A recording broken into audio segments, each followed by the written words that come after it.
Thank you for joining the National Weather Service in Missoula for our planning briefing. Today is Thursday, June 10th. We'll look at the next week's worth of weather impacts for the Northern Rockies. First, our key points. Friday morning, we'll see a frost freeze potential across much of the Northern Rockies, followed by a warm up all the way through Monday. But between Friday and Monday, we'll see scattered showers and thunderstorms at times for all areas of the Northern Rockies except for southwest Montana. By midweek, we'll see a bit of a cool down with a few thunderstorms across the area, but then the heat returns by late next week. So let's dig down in on this. So Friday morning, we're expecting some frost freeze around the area. You could see places like Butte and Salmon and Missoula all flirting with freezing, 32 degrees. But don't count out places like Kalispell and Grangeville, where right now our best forecast is 39 degrees, but you can see 36 at the bottom range of probabilities, still enough to cause some damage to plants and sensitive garden varieties. Here's the weather impact overview for the next several days, and this is more geared towards fire folks.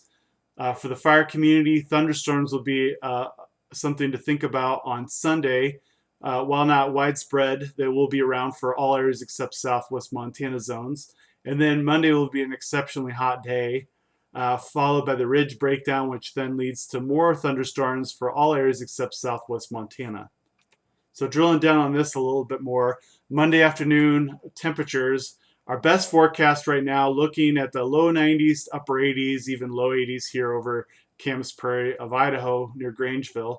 But you can see our possibilities for reaching temperatures as high as 100 or so here in Salmon and Missoula, and Butte and Kalispell, the mid-upper 90s, and even Grangeville around 90.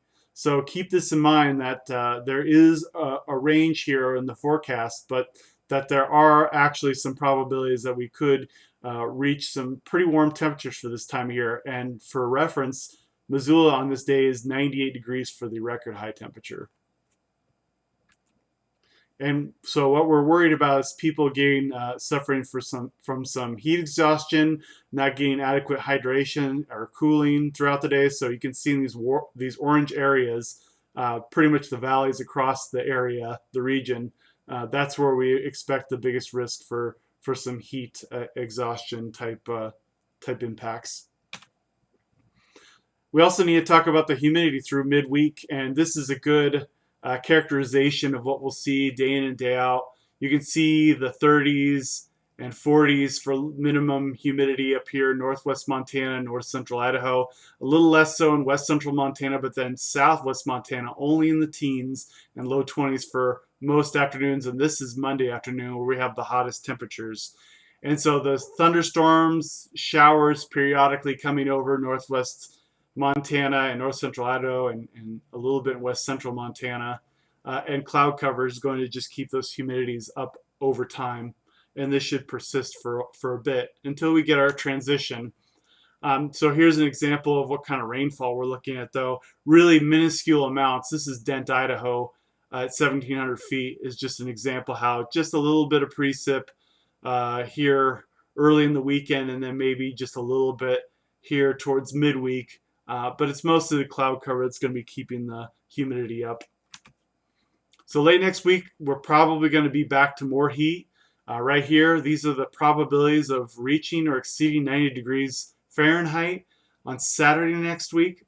And you can see that not a very strong chance in Kalispell and Grangeville, but pretty good chances in Butte, Missoula, and very good chance in Salmon of getting pretty warm. And so yeah, another chance of being warm and another chance at some impacts from heat exhaustion.